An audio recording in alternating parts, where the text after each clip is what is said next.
Guys, a new Vanguard study says that balances for retirement accounts, they've gone up. Carrie Hannon over at Yahoo Finance says one reason is the uptick in the market, and the other is, well, it's actually us. The Vanguard study shows that more people than ever they have been setting aside money in their retirement accounts at increased levels. So more than 4 in 10 increased the amount they set aside last year. And what a great year to do that, right? So the average balances now in their plan participant accounts were up 19%, which is just phenomenal. It is phenomenal. But the question now is, do we continue to ride the market hoping that it continues to go up, or do we set some of those gains aside? And if that is the case, where should it go?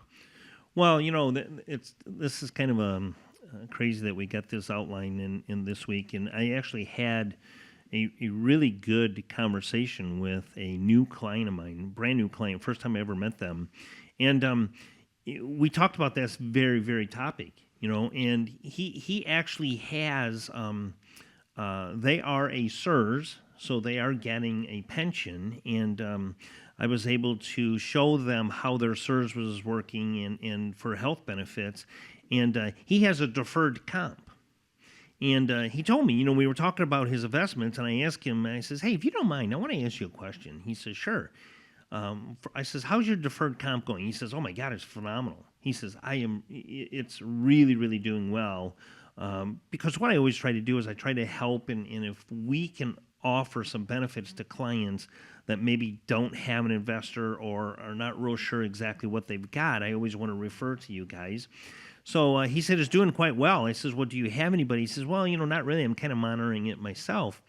I says, well, let me ask you this, because I don't know the answer to this, but I want to kind of get your thoughts on this.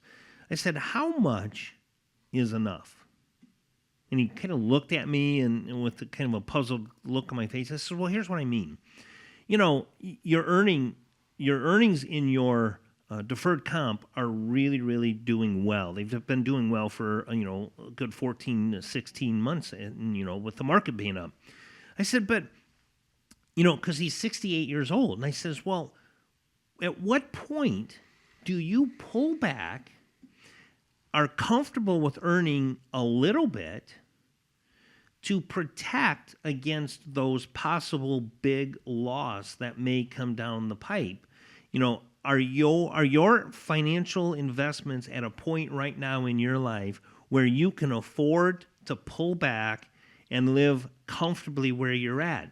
And his reply was very simply this. He says, that's a great question, because it's something that we struggle with, my wife and I, because she's a lot more conservative than I am.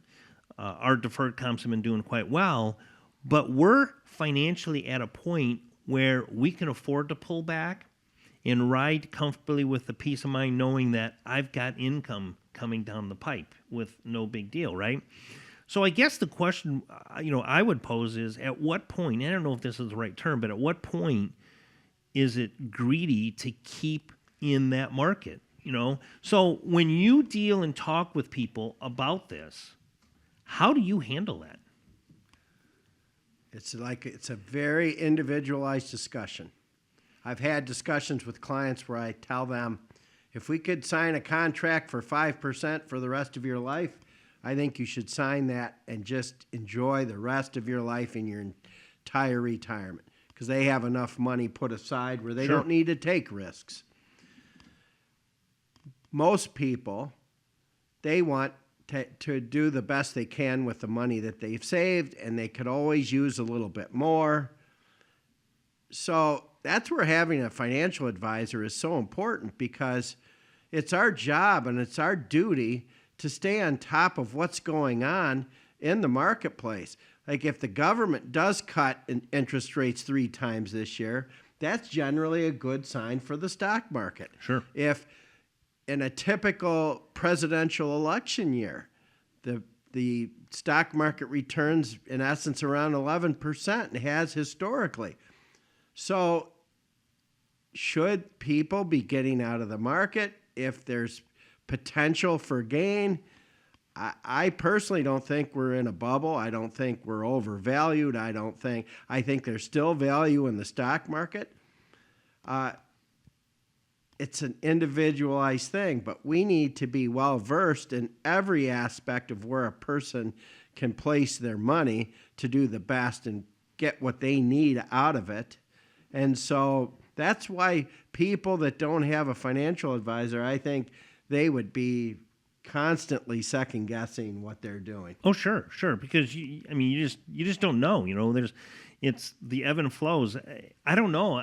I think of that myself because getting close to retirement and looking at where my portfolio is, and I'm like, well, I still got a good 8 years of good hard work in generating income, and if I lost everything, yeah, it'd set me back a lot. I don't know that I could recover now with 8 years left, but you really have to put into perspective exactly what you're comfortable with, what your comfort zone is, and how much do you really need. We've done many segments and before on how much do you need? Is the $1 million the magic number? So you can find all of those out on our different podcasts and things like that. But it's an individual situation. I love the way you said that, Dave. It's individual situations, and get with us and we can help you at least get some information on that. It comes down to your risk tolerance, and you may not necessarily understand what your risk tolerance is. You think as long as the markets are going up, yeah, I'm comfortable with taking risk. Here's the thing, and we get reminded about it periodically.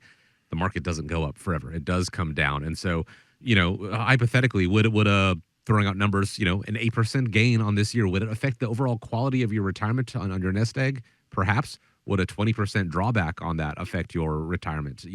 Again, perhaps it really just depends. But if you have questions or if that made you take pause, it's a good time to sit down and speak with the team at America's Retirement Headquarters and start developing that plan to know when to, to paraphrase the late, great Kenny Rogers, when to hold them and when to fold them. So pick up the phone and give a call, schedule a time, 419-794-3030, or you can visit them on the website as well, and that's arhq.com.